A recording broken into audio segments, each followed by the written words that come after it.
Hello guys. So boy next door is back. So कैसा रहा आपका कल का दिन? और गेस कीजिए कैप्टन टैरो कहाँ गई है?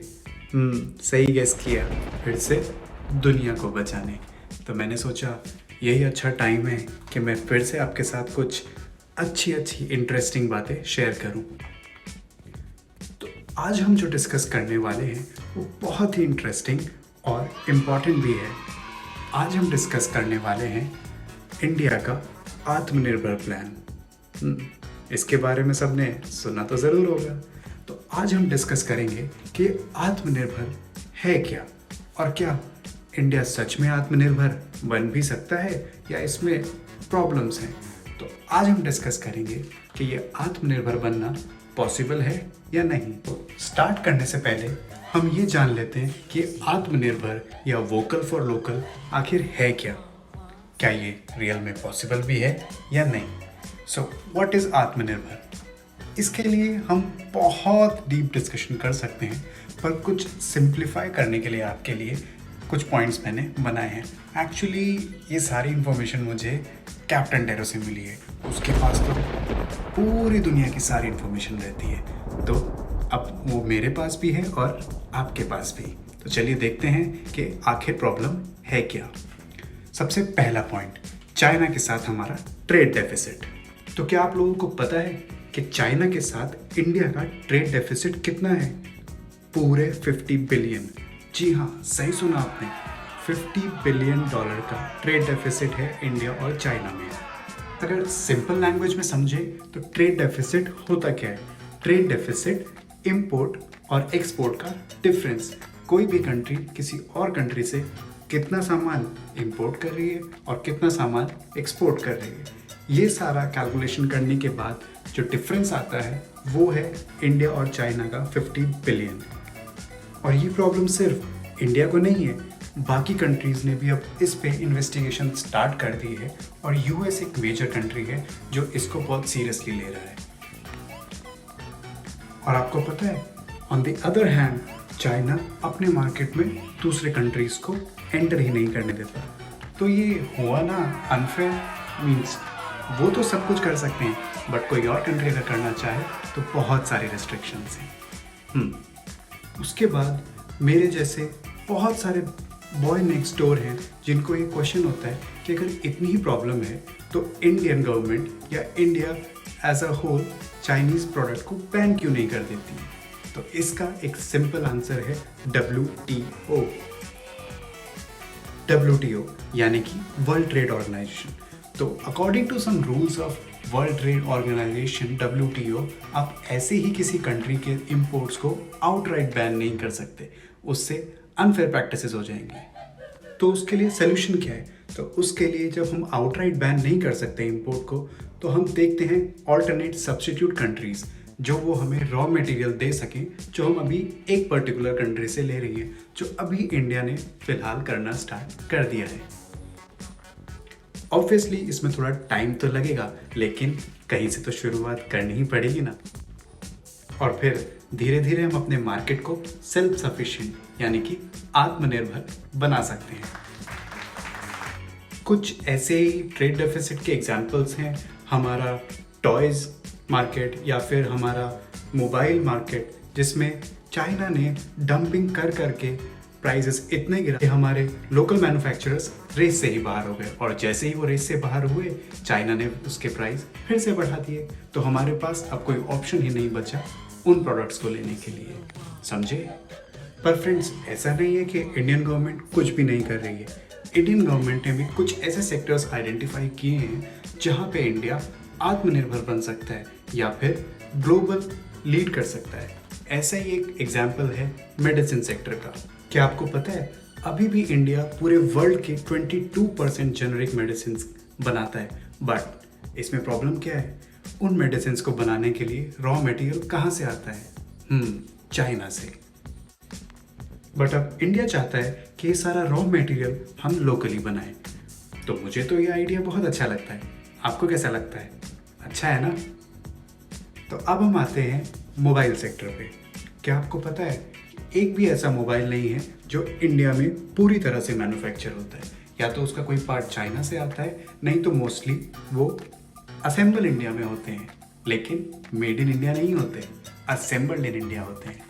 बट अब इंडिया इसको चेंज करना चाहता है। इंडिया चाहता है कि फॉरेन कंपनीज इंडिया में आए, इंडिया में इन्वेस्ट करें, यहाँ के इंफ्रास्ट्रक्चर में इन्वेस्ट करें, यहाँ के लेबर में इन्वेस्ट करें, उन्हें ट्रेन करें, ताकि ये सब कुछ हम इंडिया में ही बना सके, हमें कहीं से और से इंपोर्ट ना करना पड़े। इंडिया का प्लान है कि अगले कुछ सालों में 40,000 करोड़, जी हाँ 40,000 करोड़ के इंसेंटिव्स कंपनीज को देना चाहते हैं to make mobile phones in India and export from India, यानी कि सिर्फ बनाएंगे ही नहीं, एक्सपोर्ट भी करेंगे। अब आते हैं कि इसमें चैलेंजेस क्या है। चैलेंजेस हैं कि बहुत से लोगों को बहुत सारे डाउट हैं, जैसे कि इंडिया में बहुत सारे स्टार्टअप हैं जो इंडियन हैं या चाइनीज़ या किसी और कंट्री के, इन लोगों को पता ही नहीं है। So what is Indian and what is foreign और व्हाट इज़ चाइनीज़, ये कैसे डिसाइड करें। सो इसके लिए एक बहुत अच्छी इन्फॉर्मेशन है कि अगर किसी भी कंपनी में किसी भी शेयर होल्डर के 10% से ज़्यादा स्टेक है तो उसके पास वोटिंग राइट्स होते हैं। अच्छी बात क्या है इसमें? अच्छी बात यह है कि ये सारे स्टार्टअप इंडिया में ही ऑपरेट करते हैं, इंडिया की धरती पे ही, इंडिया की सॉइल पे ही होते हैं और इंडियंस को ही एम्प्लॉय करते हैं, यानी कि ये लोग बाहर से पैसा इंडिया में ला रहे हैं और हमारे लोगों के लिए एम्प्लॉयमेंट जनरेट कर रहे हैं और उन्हें पैसा दे रहे हैं। तो ये थोड़ा कॉम्प्लिकेटेड हो गया ना, पर इसके बारे में सोचना ज़रूर। और क्या आपको पता है फ्रेंड्स, अभी अप्रैल 2020 में ही FDI रूल्स में भी कुछ चेंजेस किए हैं इंडियन गवर्नमेंट ने। उसके अकॉर्डिंग जितने भी हमारे बॉर्डर शेयरिंग नेशंस हैं जिनसे हमारी बाउंड्रीज लगती हैं, वो हमारे लो शेयर प्राइस का फ़ायदा उठा के किसी भी कंपनी के ओनर नहीं बन सकते अब। तो अब बात कर लेते हैं कि इसे इम्प्लीमेंट करने में क्या प्रॉब्लम हो सकती है। जी हाँ, सबसे पहली प्रॉब्लम तो यही है कि जो हमने प्लान किया है उसे हम इम्प्लीमेंट कर सके। उसके बाद हम जितना हो सके बिजनेस फ्रेंडली एनवायरनमेंट बनाएं और ईज ऑफ डूइंग बिजनेस पे ध्यान दें।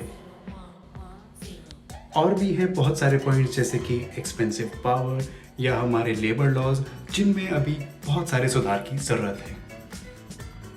और एंड में मैं आपके साथ एक बहुत ही इम्पोर्टेंट इन्फॉर्मेशन शेयर करना चाहता हूँ, जो कि मैंने एक और यूट्यूबर के चैनल पे देखी थी और मुझे बहुत अच्छी लगी वो बात, तो मैं वो बात अपने चैनल पे भी शेयर करना चाहता हूँ। अपने नहीं, एक्चुअली कैप्टन टैरो के चैनल पे शेयर करना चाहता हूँ। तो कोई भी प्रोडक्ट लेते वक्त हम कैसे डिसाइड करें कि ये हमें लेना है या नहीं, ये मेड इन इंडिया है या नहीं, या मेड इन चाइना है, या फिर कितना मेड इन इंडिया है, कितना मेड इन चाइना है।